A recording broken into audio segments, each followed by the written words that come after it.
The internet had begun to vibrate long before anyone realized something enormous had slipped into the mainstream. For days, then weeks, a strange tension had been building online, not loud, not obvious, but present enough to make the digital air feel heavy, like a storm trying to decide whether it should strike. Meme pages whispered. Fan accounts speculated. Reaction channels kept dropping vague hints. And then, without warning, the entire thing erupted. A full-blown digital explosion. Nicki Minaj, the woman who had built an empire out of unapologetic dominance and lyrical precision, had allegedly fired a shot so bold, so unsettling, that even seasoned drama commentators fell silent for a moment. She had taken aim at the untouchable dynasty of Beyoncé and Jay-Z, and the fallout threatened to reshape the entire celebrity hierarchy in real time. But anyone thinking this was simply another petty celebrity disagreement clearly had no idea how deep this rabbit hole might go. This was not about charts. This was not about royalties. This was not even about ego. This time, the heart of the conflict twisted around something far more fragile and terrifying: Nicki's young son, affectionately known to the world as Papa Bear. At first, the signs were barely noticeable, the kind of tiny clues only diehard fans could decode. A sharp lyric buried inside a track. A cryptic line tossed into the void of social media. A sudden shift in tone during a live stream. People fluent in Nicki's coded ways of communicating began to sense that something massive was brewing behind the scenes. And then came the accusation. Not a rumor. Not a slip. An outright allegation so bizarre, so myth-drenched, and so drenched in ancient fear that the internet practically stopped breathing. Nicki seemed to suggest that the Carters, the very embodiment of pop culture power, had intentions so sinister they bordered on nightmare. The claim, Beyoncé, a woman practically worshipped as modern royalty, was allegedly plotting to use Papa Bear for some kind of spiritual ritual.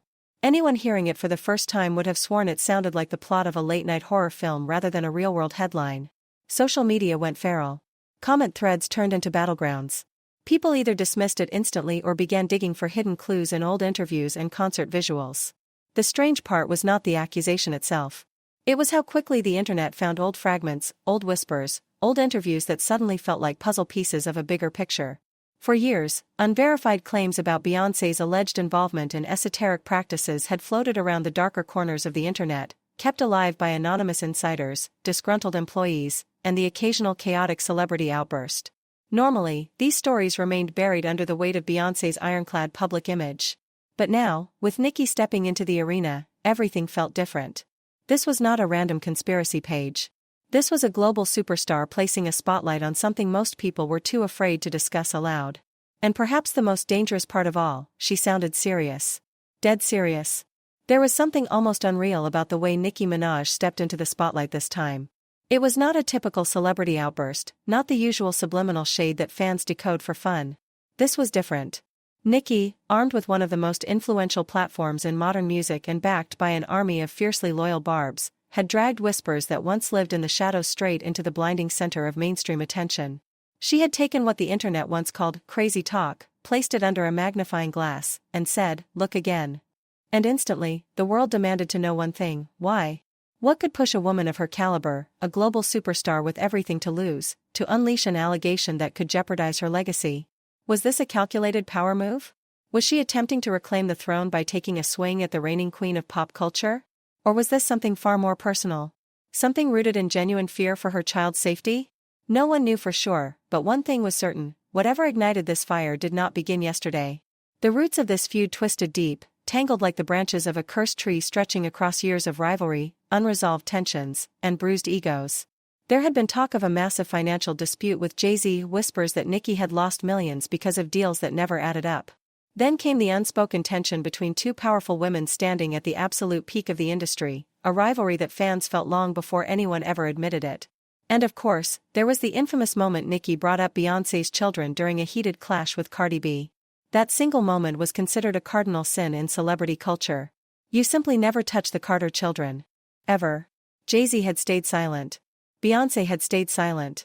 But the message beneath the silence echoed through the entertainment world: do not involve the kids.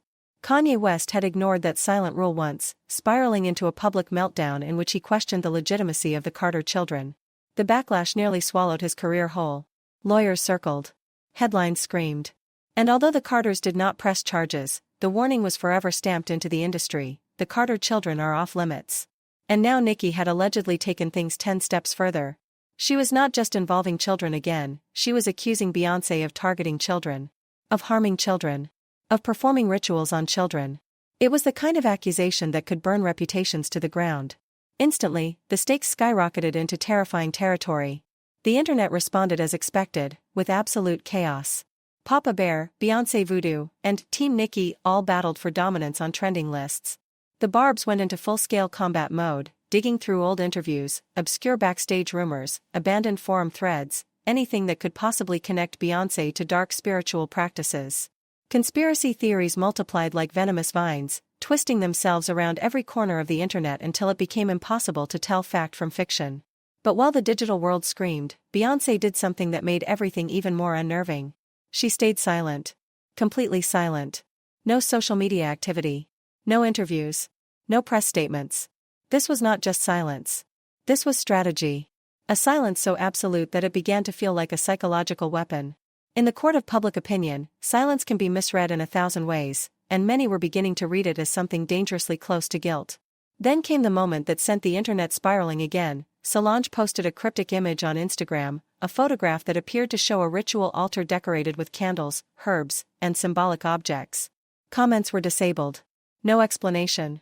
No caption. No context. It was either a threat, a hint, a coincidence, or a warning, and no matter the intention, the message struck hard. It reminded the world that the Knowles-Carter family operated on a level far beyond public comprehension.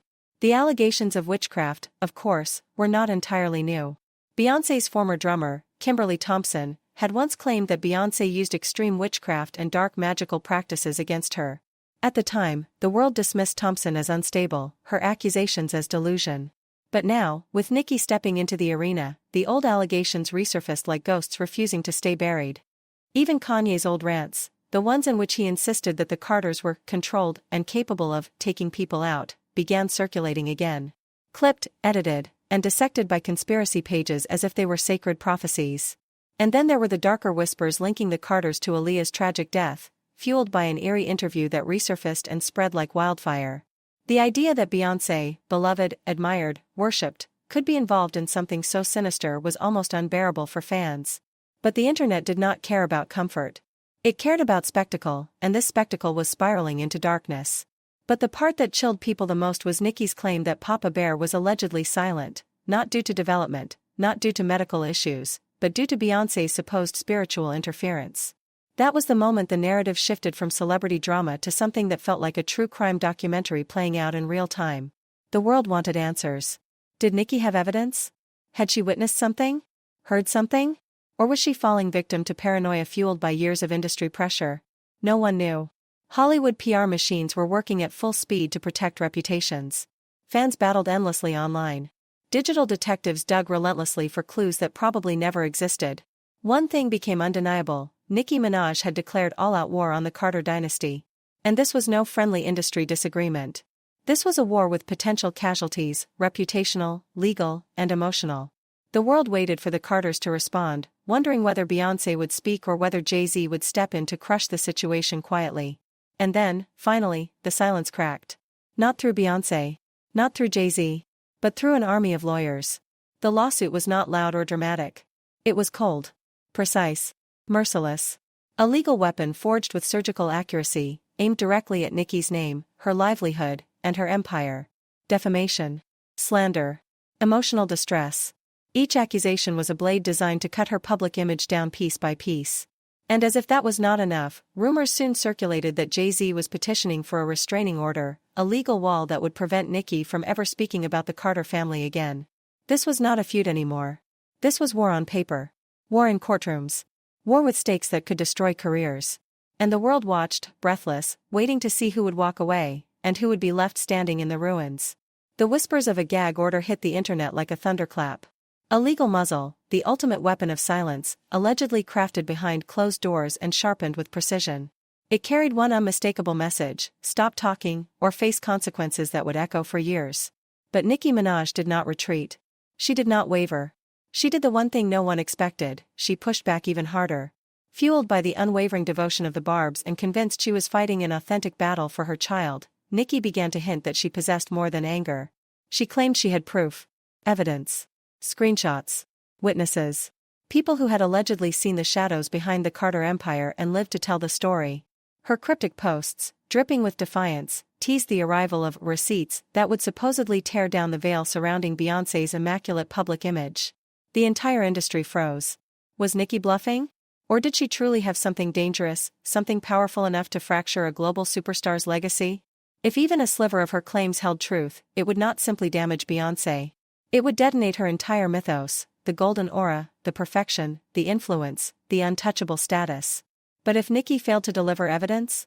She would become the cautionary tale whispered in Hollywood hallways for decades. A reminder of what happens when someone challenges the wrong dynasty. And caught in the middle of this spiraling war was a child, Papa Bear. A small, innocent figure painted into the center of a conspiracy storm. Suddenly, every blurry photo, every unverified video, every rumor became evidence in the hands of online detectives. Questions multiplied. Dark theories spread. Some insisted that Papa Bear had been seen speaking clearly before, only to mysteriously become silent. Others claimed his silence was exaggerated for publicity. And then there were the extremists, pointing to supposed symbols photographed near the Carter properties, claiming they proved Beyoncé's connection to occult practices. The truth evaporated beneath the tidal wave of speculation. Papa Bear transformed from a real child into a symbol, a pawn trapped between two empires at war. Public opinion fractured loudly and violently.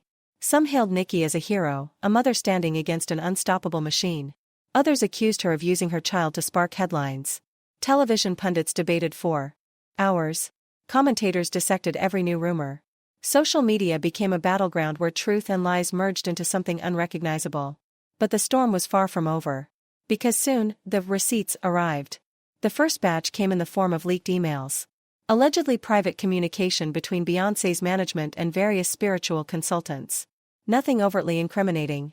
No mention of rituals or children. But the language was strange, coded phrases, references to energy cleansing, planetary alignment sessions, and spiritual fortification events. There was enough ambiguity to build suspicion yet not enough to confirm anything. Still, the emails fed the narrative that the Carters were immersed in esoteric practices far beyond yoga retreats and meditation. Next came the witnesses.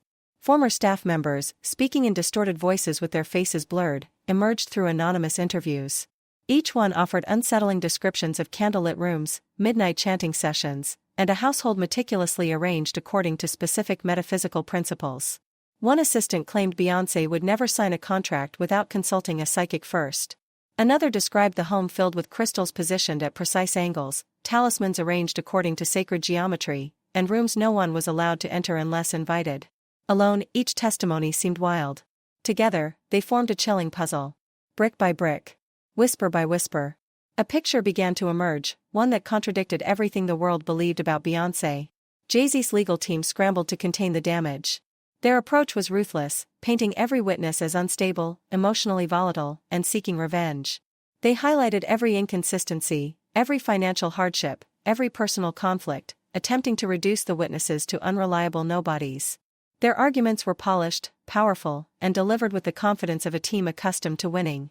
But the damage had already seeped into the public consciousness like poison. Doubt had taken root. Even people who once dismissed all conspiracy theories began to raise questions. Fans scrutinized old performances. Clips resurfaced. Breakdowns went viral. And then, the video dropped. A shaky, grainy recording allegedly filmed inside the Carter residence. No timestamp. No context. Just a haunting scene that felt ripped straight from a folklore documentary. A circle of silhouettes standing around a makeshift altar. Hands raised. Voices chanting in a language the internet could not identify. Candles flickered wildly as shadows crawled across the walls, distorting the figures into monstrous shapes. At the center of the ritual stood a woman. Her features were blurred, her face nearly impossible to distinguish. But thousands swore it was Beyoncé. They pointed to the posture. The curve of the neck. The rhythm of the voice leading the chant. It looked like her. It sounded like her. And in the age of viral hysteria, looked like and sounded like were enough. Within minutes, the video ignited a wildfire unlike anything the internet had ever witnessed. People froze the footage frame by frame, sharpening pixels until they cracked. Audio experts tried to isolate vocal markers. Conspiracy channels uploaded analysis videos every hour, each one more dramatic than the last. Some insisted the video was finally the smoking gun. Others claimed it was a deepfake. Some cried ritual. Others cried hoax. But the loudest voices, the ones that pushed the narrative into absolute chaos, declared that the video was far too real to dismiss. Hysteria took over, and the world braced itself for whatever catastrophic revelation might come next. Jay-Z's legal team moved fast, almost too fast, unleashing a statement that tried to choke the oxygen out of the scandal. They insisted the video spreading across the internet was nothing more than a deepfake, a high-tech fabrication engineered by someone who clearly wanted Beyoncé's empire to burn. The lawyers talked about artificial intelligence, manipulated lighting, synthetic audio, and digitally altered silhouettes. They described a world where truth could be bent, reshaped, cloned, and weaponized with terrifying ease. According to them, the video was not evidence of ritualistic devotion. It was evidence of malicious intention. But the world did not buy it. Not this time. Not when the internet had already devoured the footage, digested it, and woven it into every conspiracy theory that had ever followed the Carters. TikTok became the center of the storm. Creators stitched the video into hour-long investigations. They compared voice patterns. They linked decades-old interviews with symbolic choreography. They pointed to triangular hand signs, moonlit themes, fire imagery, and architectural choices in music videos. Suddenly, every creative decision Beyoncé had ever made became a clue. Every lyric became prophecy. Every performance became a ritual reenacted on stage. It was the classic digital wildfire. Once a spark catches, no force on earth can stomp it out. YouTube flooded with dramatic breakdowns, dark thumbnails, looping suspense music, circles and arrows pointing to every blurry pixel. Reddit broke into factions, each thread claiming insider knowledge, secret codes, or hidden symbolism. The story became too large, too hungry, too chaotic for any official statement to contain. And behind closed doors, sources whispered that Beyoncé's team was spiraling into crisis mode. Meetings ran deep into the night. Brand managers debated strategies that all felt equally disastrous. Should she break the silence and address the scandal head-on? Or should she maintain distance and trust her reputation to carry her through the storm? Either path was a gamble. A single misstep could detonate everything she had built across decades of work. Beyoncé was not just an artist. She was a cultural institution. A symbol. A force that transcended genre and geography. Any crack in her image threatened not only her present but her legacy. Meanwhile, the media hovered like starving vultures. Cameras snapped every shadow. Journalists combed through irrelevant details hoping to stumble onto something that could turn into a headline. Publicists leaked hints, whispers, fragments, turning speculation into full-blown narratives. And through all of this, Beyoncé remained silent. To her loyalists, the silence was grace. To her critics, it was guilt. To observers caught in the middle, it was a puzzle missing its central piece. Calls for her to speak grew louder. Influencers, talk show hosts, retired executives, anonymous insiders, everyone demanded clarity. The public did not necessarily want the truth. What they wanted was a conclusion. A villain or a victim. A clean resolution that made emotional sense. But scandals rarely provide clean resolutions. And fame never does. As the days crawled